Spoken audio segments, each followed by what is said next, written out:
Hi friends, welcome to an Empty Mountain video upload, and spoiler alert, I made it out of the chaparral of Deer Park in case you've been worried all this time wondering about it. Now I'm home, and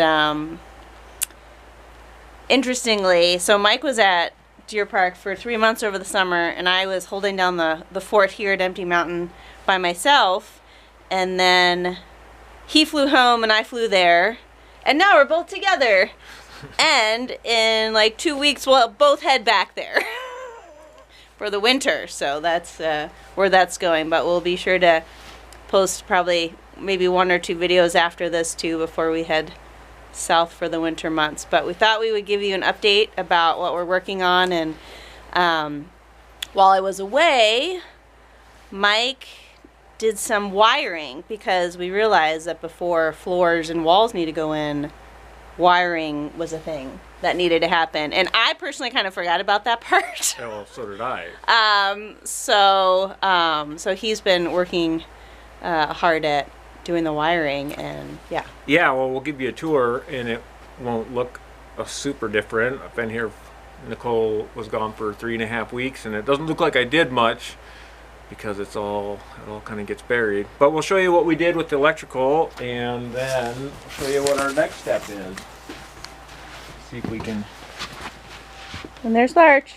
Say hi, Larch. Okay, good talk.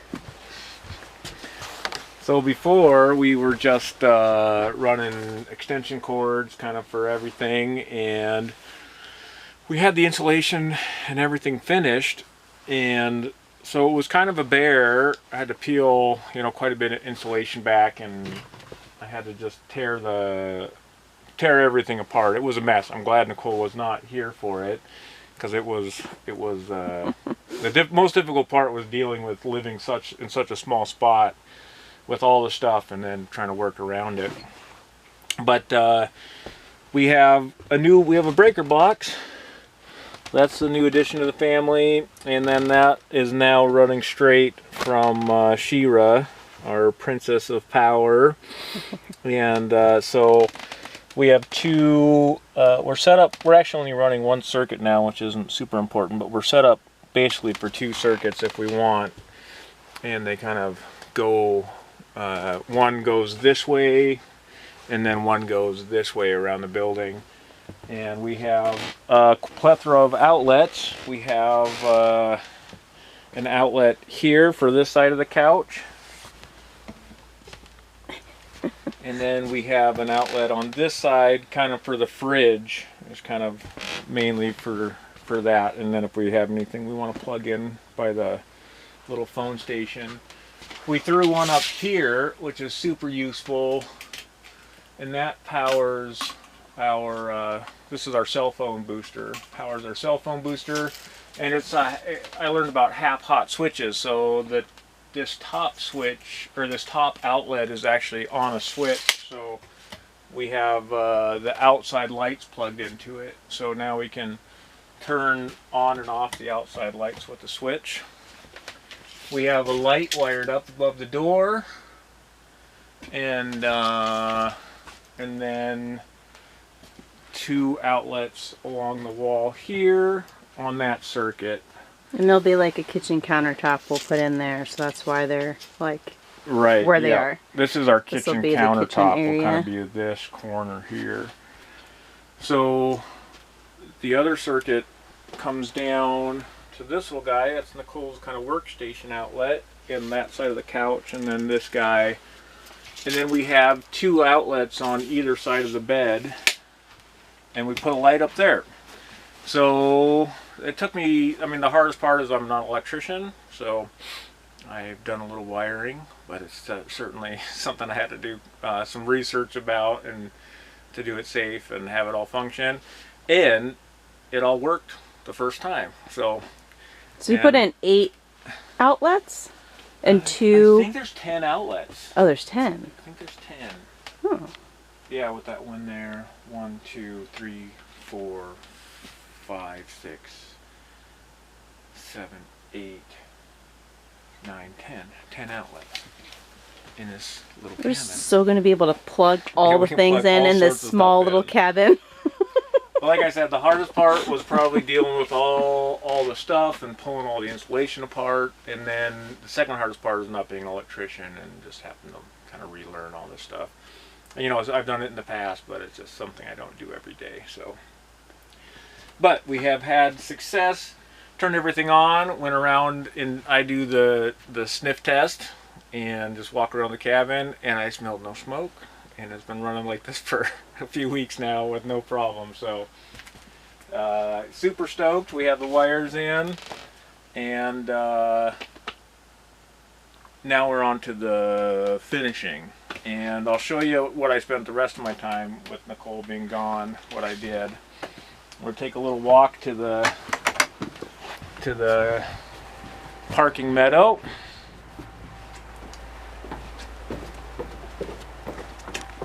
Larchie will join us.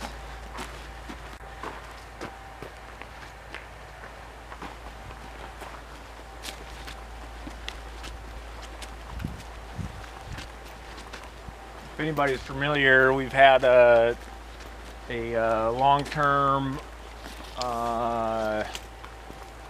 landmark was our 2 stacks of wood here. There's some 2x6s that we have left over, but all of our floor and our walls that we milled from here on the property from down trees last year from down trees, we had them sit here drying with all these spacers. They dried over the year and spent the winter freezing to kill off all the bugs, all the worms, beetle larvae, and that was a success. No sign of beetle larva action, so that's great news. So we got to use all these downed trees, which is amazing, but you can see the sawdust. Maybe you can't see it now, but we ran everything through the planer. My dad was actually out and helped run a few boards through the planer. But I ran all the lumber for the floors and walls through the planer, and then I brought it all out to my brother's house where he has a jointer, and I ran all the edges to try to true them up, and then I used his router table to put a rabbet on all the edges here. So I'm just kind of looking at our material now and laying it out, and this is going to be the floor of the main cabin. This is what we'll start doing tomorrow, start installing, and decided we're going to use shellac finish, which would be nice because it's all alcohol based, natural. It's from bug droppings, essentially lac beetle droppings. They dissolve it in alcohol, and then it creates an old it's what they used to use a lot in the old times, lacquer or shellac finish. Dries super quick and 0 VOCs and non-toxic, so the quick drying, I think, is, and just ease of application, is why I decided we're going to go with the shellac on this whole project. So here's our floor. This is going to go in tomorrow. Hopefully is the day. So we'll gut out the lower section of the cabin and then put this in. And you can see the little beetle holes here, which is kind of cool. I left the more beetle-y stuff for the loft floor, so we didn't have so much on the lower floor to suck out as far as cleaning goes. And then I just here's the walls, and the loft floor is just sitting in the storage container right now. This is hopefully, I haven't quite done all the math yet. I did it once, but after I planed it all, after I jointed all the edges and put the rabbet in, I'm not 100% sure we have enough material, but hopefully we got enough material there. That'll be another bridge to cross for future us. But this stack here is like the upstairs, like the loft This is flooring. loft floor. So when you said like main cabin flooring, that just meant the downstairs. Downstairs. And that yeah, would be this the is our loft. loft floor here. Our bed loft. And then we're doing 1/2 inch. It's actually 7/16 inch wall paneling on all the walls. You can see Oh, this is walls, yeah, and then this is the Yeah. loft floor. Yeah.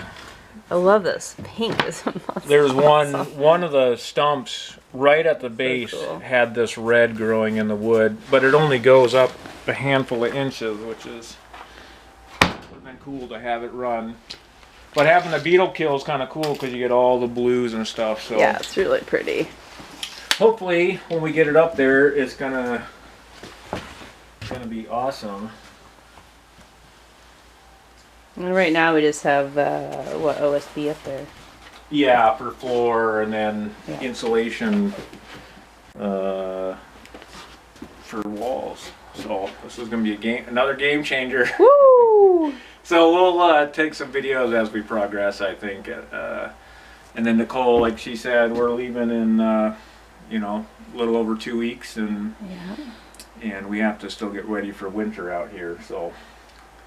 So thanks for coming by, and we'll see you guys on the next one.